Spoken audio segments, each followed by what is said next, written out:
Hoy es lunes 24 de noviembre de 2025 y estas son las noticias.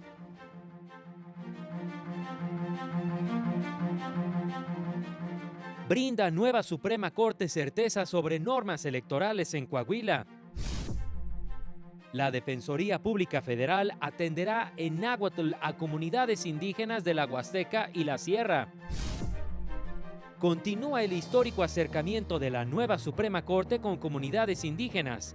Esta vez se dio en Cuetzalan, Puebla. Inicia ministra Yasmín Esquivel jornada contra la violencia de género. Hola, ¿qué tal? ¿Cómo le va? Qué gusto saludarle. Muy buenas noches. Bienvenido, bienvenida a la información jurídica más importante. Soy Óscar González y a nombre de todo este equipo de trabajo les saludamos con un enorme gusto. Gabriela Herrera en la interpretación en lengua de señas mexicana. Vámonos con todas las noticias. El máximo tribunal del país resolvió acciones promovidas por partidos políticos contra disposiciones del Código Electoral de Coahuila. La nueva Suprema Corte de Justicia declaró válida la inclusión de la fotografía de candidatas y candidatos en las boletas para las elecciones en Coahuila. Esto al resolver acciones promovidas por partidos políticos contra disposiciones del Código Electoral local. ¿Qué tiene de malo que las personas puedan asociar el rostro de las personas a una plataforma electoral? Al contrario. ¿Nos gustaría que la ciudadanía vote con confusión? Creo que no. Facilita la definición, la toma de decisión de los votantes, sobre todo en personas que pues no pueden leer bien, que tienen dificultad para entender. Es innegable que estamos en un régimen de partidos, pero también es innegable que los candidatos cobran una especial relevancia para los procesos electorales. Y yo creo que todo lo que facilite para una mejor comprensión y toma de decisión de los votantes puede abonar hacia una mejor democracia. Quienes votaron en contra argumentaron que incluir las fotografías viola el principio de equidad en la contienda. Lo que hace el rostro es generar la condición de inequidad en función de los prejuicios que se puede tener sobre la fisonomía de las personas. Si no, nos estaríamos pensando en una de estos shows de espectáculos en que se dan en la televisión, ¿no? ¿Cómo se llaman? Los reality shows, vota por fulanito, vota por sutanito, en función de la persona. No se trata de eso. Yo creo que sí tenemos que ser serios en el sentido de que votamos por partidos y votamos por partidos por sus plataformas. De ese código invalidó la reducción del plazo para solicitar el registro de convenios de coalición, pues las legislaturas locales no tienen atribuciones para emitir normas sobre ese tema. Al resolver otra acción, validó que la ley que crea la Universidad Intercultural de Tlaxcala faculte al Consejo de Pueblos y Comunidades local para que genere proyectos que revitalicen principalmente las lenguas náhuatl y yumu, así como las que considere pertinentes. Decir que se atienda a todos, pues es también decir que no se atienda a nadie. Si no hay recursos para revitalizar una lengua, la del lugar de origen, entonces yo creo que poner énfasis en una, la del lugar concreto, y de ahí ir ampliando, creo que es una política pertinente. Para lo que resulta necesario que el Tribunal Pleno deje de analizar este tipo de casos como un juego de suma cero o de todo o nada, en donde una falsa premisa de discriminación nos obliga a declarar la invalidez de normas que encerraban una decisión de política pública que busca poner la primer piedra sobre la que se edifique la protección progresiva de los derechos económicos, sociales y culturales y ambientales. Para Plural TV, Mario López Peña. El ministro Giovanni Figueroa destacó el impulso a una corte diversa, cercana, empática y humanista. Como un auténtico defensor de la división de poderes y del federalismo, se definió el ministro de la Suprema Corte de Justicia de la Nación, Giovanni Asael Figueroa Mejía, al ser entrevistado en el programa La Escucha en Pleno, conducido por el director general de Justicia TV, En Tránsito a Plural TV, Mardonio Carballo. Defiendo esos dos principios, división de poderes y federalismo mexicano. Pero también estoy convencido de que esa división no implica en que los poderes del Estado o los niveles de gobierno se tengan que ver como enemigos. Tienen que coordinarse, tienen que colaborar cuando sea necesario. No hay subordinación o no debe haber subordinación de un poder sobre otro o de un nivel de gobierno sobre otro. El especialista en el estudio de sentencias de tribunales constitucionales habló de la importancia de la preparación profesional, de los valores, de los sueños y del cumplimiento de metas. La primera ocasión en la cual soñé con convertirme en integrante de la Suprema Corte de Justicia de mi país fue cuando estudiaba el segundo año de la licenciatura en Derecho.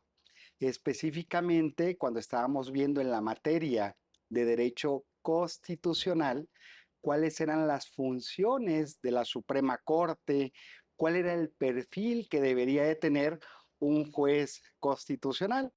Un ministro que celebra desde la pluriculturalidad y la defensa de los derechos humanos, hasta la reforma al Poder Judicial y las enseñanzas de vida.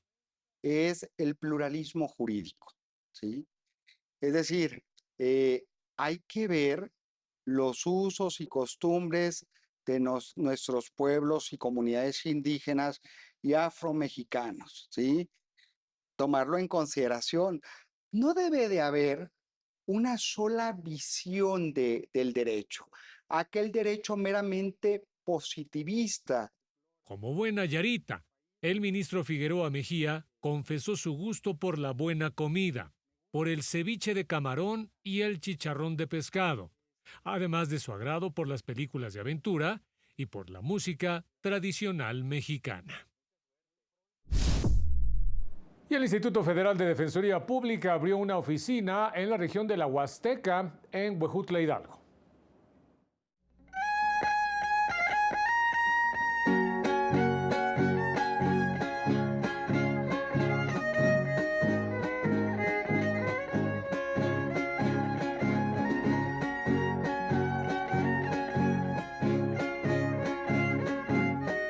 El nuevo Poder Judicial de la Federación avanza en su compromiso de acercar la justicia a la población más olvidada del país. El Instituto Federal de Defensoría Pública abrió una oficina en la región de la Huasteca, en Huejutla, Hidalgo, con el propósito central de brindar asistencia a comunidades y pueblos indígenas. En la inauguración, el ministro presidente de la Suprema Corte de Justicia, Hugo Aguilar Ortiz, se pronunció por impulsar la defensa de la colectividad. Porque la defensoría pública en el corazón de una región indígena tiene que tener una mirada grande. La perspectiva que estamos impulsando es de una defensa de la colectividad, no solo del individuo, la colectividad, porque la esencia de nuestros pueblos en las regiones indígenas es la colectividad. Subrayó que el trabajo de esta defensoría permitirá materializar la más reciente reforma constitucional en materia de derechos humanos de comunidades y pueblos originarios. Si el banco no le quiere abrir la cuenta, ahí necesitamos un defensor. Si una autoridad no quiere hacer valer el acta de asamblea de una autoridad, ahí necesitamos un defensor. Si se requiere una modificación a la ley orgánica municipal, al reglamento, al lineamiento, a las reglas de operación, ahí necesitamos un defensor. Entonces la Defensoría Pública se convierte en un traductor del ente colectivo, no de la persona. Se trata de un espacio en el que la justicia hablará con respeto en distintos idiomas y con el pleno reconocimiento de pueblos y comunidades indígenas. La inauguración de esta Defensoría Pública Federal representa un paso histórico para la Huasteca. Hoy se abre un espacio que brindará defensa, asesoría jurídica, traducción, acompañamiento cultural y apoyo integral a las personas que más lo necesitan. Lo que tenemos aquí, en esta tierra, en Huejutla, es el primer paso. uno de los primeros pasos, es decir, acercar la justicia a través no de cualquier persona, sino de un abogado oriundo de aquí, que sabe la lengua de aquí, que conoce las costumbres y usos de aquí y que conoce los sistemas normativos de la zona. Y eso es un gran orgullo. Previa a la inauguración, la Huasteca hidalguense le dio la bienvenida al ministro presidente Hugo Aguilar Ortiz con una ceremonia espiritual y el enfloramiento como símbolo de respeto, amistad y gratitud.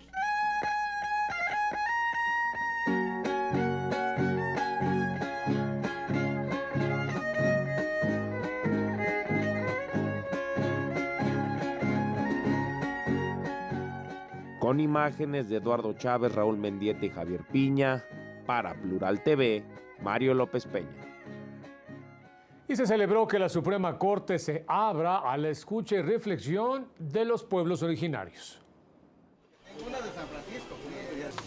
¿Quiere probar un playerito? Primero hacemos pausa, ¿no? Para eso.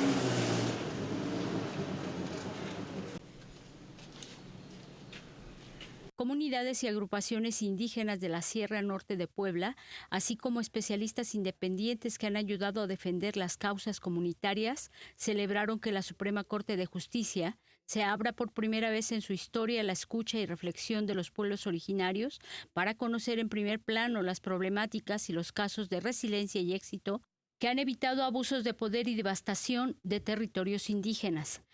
Este sueño de que esta unidad de conocimiento científico y derechos humanos pueda estar al servicio no solo de la Corte, que esté al servicio de los juzgados de distrito, porque recurrentemente estamos ahí y se nos niega, ¿no? Se nos niega el acceso a la mejor ciencia disponible. Reconocemos esta responsabilidad que tenemos del cuidado. Entonces, cuando nos arraigamos y hacemos visible la responsabilidad vinculada al cuidado, todo se hace más ligero, porque no hay que confrontar, no hay que discutir, no hay que pelear por discursos que vienen y nos ponen. Al encuentro asistieron el Consejo Macehual, Altiti Alpiajit y la Unión de Ejidos y Comunidades por la Defensa del Pueblo, Alcolgua, que agrupa a más de 50 comunidades de la región, el Centro de Estudios para el Desarrollo Rural, el Instituto Mexicano para el Desarrollo Comunitario, Fundar, Terra Vida, el Centro de Estudios Superiores en Antropología Social y la Tosepan, que cuenta con un destacado trabajo en los municipios de Cuetzalan, Izcamaltitlán, San Felipe, Tepatlán, Apcahuatla y Zahuatlán, territorios de los pueblos Macehual, Nahua y Tutunacu de la Sierra. El director de la Unidad de Conocimiento Científico y Derechos Humanos de la Suprema Corte de la Nación explicó que estas reuniones de acercamiento tienen como fin comprender de mejor manera los procesos de justicia y paz de las comunidades indígenas de todo el país. Estos diálogos tienen como uno de sus objetivos centrales, además de acercarnos al territorio y además de escuchar a las personas actoras en cada uno de estos procesos, tiene que ver con construir guías metodológicas, construir protocolos de actuación, construir perspectivas metodológicas y teóricas que permitan a las personas juzgadoras precisamente tener un panorama amplio, sin que sean recetas de cocina, sin que quiera decir que todos los casos son igual. Este encuentro es el primero del diálogo de saberes que se realiza sobre justicia ambiental y defensa del territorio, pero el segundo de este programa que pretende formar un precedente de escucha a nivel nacional. Habla bien de que la Corte o todo el Poder Judicial Federal pues tiene el deseo de resolver los conflictos que lleguen en sus manos, que tienen que ver con los derechos de los pueblos indígenas, pues de manera correcta, con conocimiento de causa, y no solo quedarse con lo que hay en los expedientes, sino yo creo que existe el ánimo ahora de que los juzgadores pues tengan un conocimiento pleno y el contexto real para que las sentencias puedan ser también en su momento ejecutables. El próximo diálogo de saberes de la Suprema Corte de la Nación se llevará a cabo en el estado de Nayarit, bajo el eje de pluralismo jurídico, al que asistirán jueces y magistrados locales y federales. Con imágenes de Marco Avendaño y Óscar Cedeño, para Plural TV, Dalia Martínez. Y se inauguró una exposición fotográfica en el marco de los 30 años de la Policía Comunitaria de Guerrero. Integrantes de la Coordinadora Regional de Autoridades Comunitarias, Policía Comunitaria de Guerrero, pidieron ser reconocidos como un sistema jurídico que han ejercido los pueblos a lo largo de su historia. Hemos estado pidiendo el reconocimiento de nuestra forma de ser y de estar en el mundo, de nuestra cosmovisión, de nuestra forma de vivir, de cómo convivimos con la naturaleza, cómo cuidamos nuestro territorio. Para otros, son simples recursos que se tienen que explotar. Para nosotros, es nuestra vida. En un encuentro organizado en la Suprema Corte de Justicia de la Nación, denunciaron la incriminación de 5 de sus integrantes por parte de elementos de la Guardia Nacional. Hay compañeros ahorita en la cárcel de la Policía Comunitaria, 5 de ellos, que por acompañar a un enfermo de Xalpatláhuac a Tlapa, fueron detenidos por la Guardia Nacional y ahora están acusados de 5 delitos. Al inaugurar una exposición fotográfica en el marco de los 30 años de la Policía Comunitaria de Guerrero, el director del Centro de Estudios Constitucionales la destacó como uno de los principales referentes del pluralismo jurídico en México.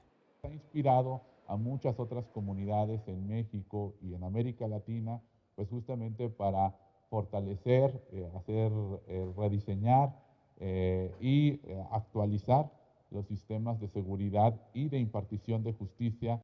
Con sus 3 décadas de existencia, es la encargada de cuidar a las comunidades frente a la indiferencia de la seguridad institucional para atender a víctimas de delito en pueblos y comunidades originarias.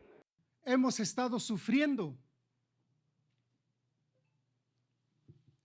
los grandes atropellos de la delincuencia. Ha habido asaltos, robos de ganado, homicidios, violaciones. Y la seguridad institucional nunca nos ha tomado en cuenta para que seamos atendidos ante esa situación. Y si eres indígena, pues bien gracias, ya te mataron, bien gracias, ya te violaron, bien gracias, ya te robaron tus cosas y hasta ahí quedó. Celebraron la apertura de la nueva Suprema Corte para atender las causas de las comunidades que durante mucho tiempo fueron ignoradas. Con imágenes de Marco Avendaño y Óscar Cedeño, para Plural TV, Laura Murillo. En otro tema, se llevó a cabo la conferencia La Luz es tu derecho. El Instituto Federal de Defensoría Pública te protege. Veamos los detalles. El Instituto Federal de Defensoría Pública prepara ya las nuevas estrategias para defender a las personas que han sufrido un corte de luz derivado de los ajustes de facturación que lleva a cabo la Comisión Federal de Electricidad y que han llegado hasta los 500,000 pesos. El delegado de ese instituto en el estado de Veracruz, Alfonso Sánchez Luna, informó lo anterior al participar en la conferencia denominada La Luz es tu derecho y el IFDP te protege. Explicó que ahora la ley del sector eléctrico faculta a la Comisión Federal de Electricidad a realizar procedimientos de revisión en los domicilios sin la necesidad de que esté presente el usuario y sin levantar una notificación en ese momento, lo que lleva a los ajustes de facturación que, si no se pagan de inmediato, derivan en el corte del suministro eléctrico. Vamos a promover algunos amparos por ahí, a ver qué nos dicen. ¿Por qué? Porque vamos a impugnar la inconstitucionalidad de ese artículo. ¿Por qué? Porque no hay una certeza jurídica. ¿Qué puede pasar? Comisión Federal de Electricidad vaya a realizar un procedimiento de revisión y puede hacer lo que quiera. ¿Por qué? Porque la ley está dando esa facultad. ¿Dónde está la certeza jurídica para cualquier persona, ¿no?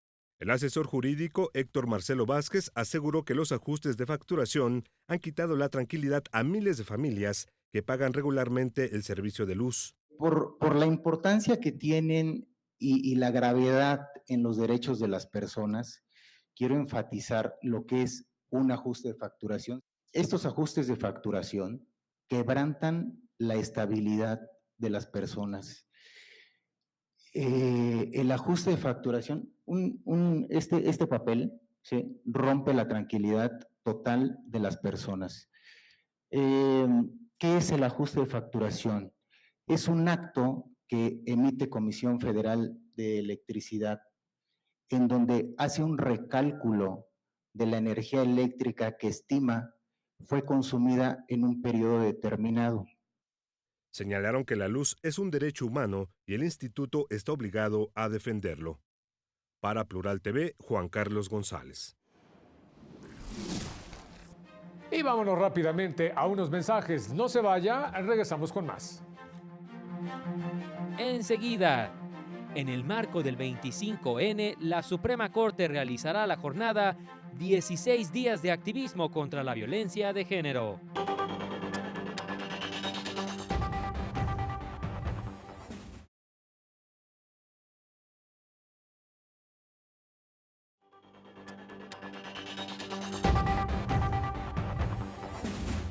Y muchas gracias por continuar con nosotros. Vámonos con más noticias y nos enlazamos en este momento con mi compañero Juan Carlos González con información importante. Juan Carlos, te escuchamos. Hola, ¿qué tal? Te saludo desde el edificio de la sede alterna de la Suprema Corte de Justicia de la Nación, donde se llevó a cabo el evento La violencia contra la mujer en entornos virtuales, encabezado por la ministra Yasmín Esquivel Moza, quien destacó la conmemoración del 25 de noviembre como el Día Internacional para la Erradicación de la Violencia contra las Mujeres y en este año en especial el tema de la violencia digital. Señaló que la violencia digital ha crecido en los últimos años y azota en particular a mujeres, niñas y adolescentes. Escuchemos. Para mí es un gusto participar en compañía de distinguidas mujeres, expertas todas ellas que nos acompañan y nos enriquecen con su saber y seguramente nos motivan a seguir luchando para combatir, erradicar la violencia contra las mujeres, alzar la voz a favor de nosotras, de las niñas, de las adolescentes y los niños. La ministra Yasmín Esquivel aseguró que frente a la violencia contra las mujeres, ni silencio, ni indiferencia, ni impunidad. La magistrada presidenta del Tribunal de Disciplina Judicial, Celia Maya García, señaló que se debe hablar de la violencia contra las mujeres porque es una realidad que se vive en nuestro país. Escuchemos. Porque en el seno de la sociedad perviven prácticas y supuestos que asumen el ejercicio de la violencia contra la mujer como ingrediente natural, tradicional, de la relación dominante del hombre sobre la mujer. Y se trata de un fenómeno cíclico que se autorreplica porque los escenarios de violencia intrafamiliar y el ser víctimas de ellos mismos del abuso físico convierte a los niños de hogares disfuncionales en adultos proclives a representar los mismos roles. Es la información que tenemos. Y ahí la gravedad de todo este tipo de violencias contra las mujeres. Muchas gracias, Juan Carlos, y buenas noches. En tanto, la Suprema Corte llevará a cabo la jornada 16 días de activismo contra la violencia de género, Construyamos Justicia Alternativa con Perspectiva de Género, en colaboración con el Centro Público de Mecanismos Alternativos de Solución de Controversias, del 25 de noviembre al 10 de diciembre próximos. Habrá conferencias y charlas sobre la justicia alternativa ante la violencia estructural de género, las asimetrías tratadas mediante prácticas restaurativas, los procesos de diálogo con enfoque de género, los roles familiares y la mediación transformativa, los medios alternativos de solución de controversias en entornos comunitarios, la prevención de la revictimización, entre otros temas. Podrá solicitar su registro para presenciar las conferencias en línea en los enlaces que se encontrará en las redes sociales de la Suprema Corte. Legisladoras destacaron la necesidad de crear mecanismos de protección justamente para las mujeres, en especial para aquellas que enfrentan discriminación en situación de vulnerabilidades. En el marco del Día Internacional de la Eliminación de la Violencia contra las Mujeres, legisladoras y activistas llamaron a implementar acciones efectivas para erradicar la violencia de género que persiste en todos los ámbitos sociales. La diputada Kenia López, presidenta de la Cámara de Diputados, destacó la necesidad de crear mecanismos de protección para las mujeres, en especial para aquellas que enfrentan discriminación y en situación de vulnerabilidad. Hemos tipificado nuevas formas de violencia porque pasamos de esas violencias históricas que nos han dolido tanto, como es la violencia económica, la violencia física, la violencia psicológica. Esas violencias tienen nuevas formas de materialización. La presidenta de la Comisión de Igualdad de Género, Anaís Burgos Hernández, aseveró por su parte que es necesario impulsar una agenda de igualdad para poner fin a la violencia contra las mujeres y garantizar una vida digna, segura y libre para todas. Ninguna mujer, ninguna niña debería vivir con miedo. Esta no es solo una declaración de principios, es un llamado urgente a la acción, a la responsabilidad compartida y a la transformación genuina de nuestra sociedad.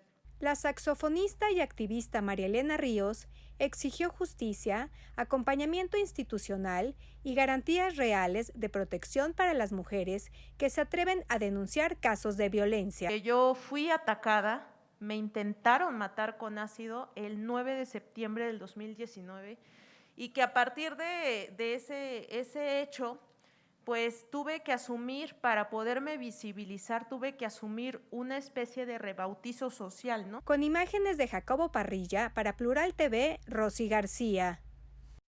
Y mire, hablando de violencia, académicos reflexionaron sobre la labor que tienen hoy por hoy las universidades en la protección y la defensa de los derechos, en este caso, de la comunidad estudiantil.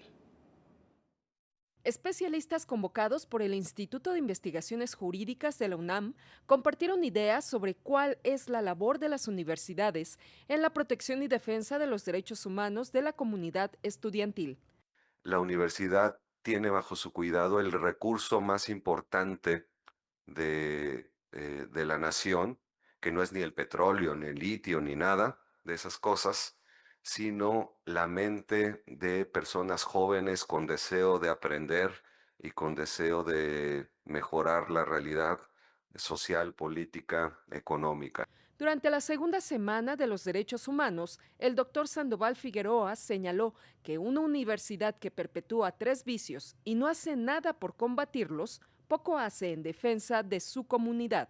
Si la universidad tiene la obligación de gestionar ese recurso en nombre de toda la nación, tiene que precisamente proteger los derechos de los universitarios, cuando menos evitando estos 3 vicios, ¿no? La corrupción académica, la mediocridad y el autoritarismo. En este mismo espacio, el doctor Juan Vegas señaló que la universidad ha establecido acciones afirmativas como la Defensoría de los Derechos Humanos y el Código de Ética Universitario, pero estos órganos, así como los procesos de la universidad, deben reformularse para realizar de forma adecuada su labor. ¿Qué mejor reto podemos tener, ¿no?, el día de hoy como para reformular nuestros procedimientos para efectos de las tomas de decisiones? Para Plural TV, Citlali Pérez. Y ante los bloqueos y manifestaciones de este lunes efectuados por transportistas y productores agrícolas, la secretaria de Gobernación, Rosa Isela Rodríguez, dijo en conferencia de prensa que no hay razón para las manifestaciones porque el diálogo está abierto. En el caso del sector agrícola, la Ley Nacional de Aguas aún no ha sido aprobada y continúan los foros en la Cámara de Diputados para escuchar opiniones. Respecto a los transportistas, existen mesas de trabajo con la Guardia Nacional y la Secretaría de Infraestructura, Comunicaciones y Transportes, esto con el objetivo de garantizar la seguridad en carreteras y de las personas transportistas, así como la protección de sus trayectos y mercancías en el país. Veamos. Por lo anterior, la Secretaría de Gobernación considera que no hay motivo para las movilizaciones y mucho menos para los bloqueos que afectan a la ciudadanía en distintos puntos del territorio nacional, salvo que respondan a motivaciones políticas contra nuestro gobierno al generar la idea de falta de atención a las demandas sociales.